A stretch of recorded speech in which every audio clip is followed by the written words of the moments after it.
नमस्कार, मी भाग्यश्री आणखी एका नवीन ब्लॉगमध्ये तुमचं मनापासून स्वागत करते। तर आज मी बनवणार आहे ब्रोकोलीची भाजी।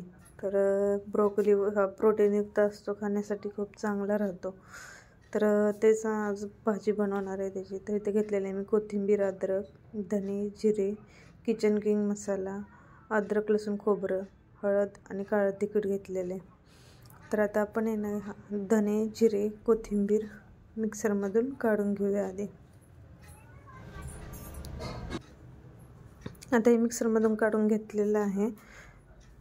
तर आता इथं ब्रोकोली पण चांगलं कट करून धुवून घेतलेलं आहे मी।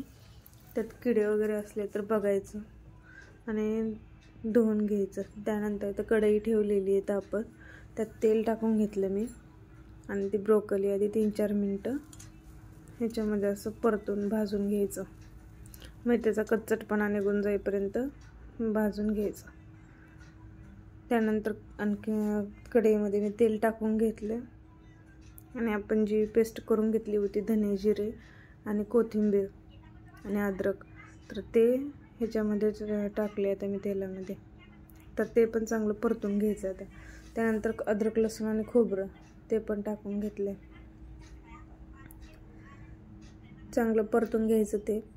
त्याच्यानंतर जे आपण मसाले घेतले होते, काळं तिखट, हळद आणि किचन किंग मसाला, ते पण ह्याच्यामध्ये चांगलं मिक्स करून घ्यायचं आणि चांगलं त्याला तेल सुटेपर्यंत हा मसाला भाजून घ्यायचा। करपत असेल तर थोडंसं पाणी टाकायचं, नाहीतर असंच भाजून घ्यायचा मसाला। तर मसाला आपला चांगला भाजून झाला की त्यामध्ये आपल्याला जेवढं हवं आहे तेवढं पाणी टाकून घ्यायचं। म्हणजे पातळ करायचं असेल तर जास्त पाणी टाकायचं आणि सुकं करायचं असेल तर नॉर्मल थोडंसं पाणी टाकायचं, भाजीपेक्षा जास्त।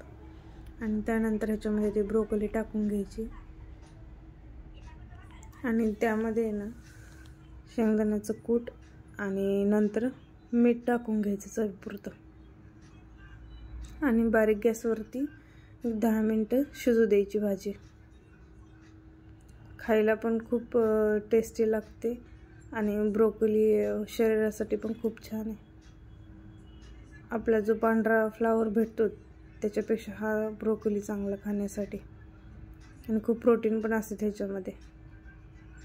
तर आता आपली भाजी आहे ना शिजलेली आहे। वरती त्याच्यानंतर कोथिंबीर टाकून घ्यायची आणि मस्त अशी तयारी आहे आपली ब्रोकोलीची रस्सा भाजी।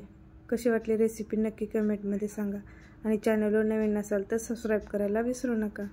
तोपर्यंत बाय।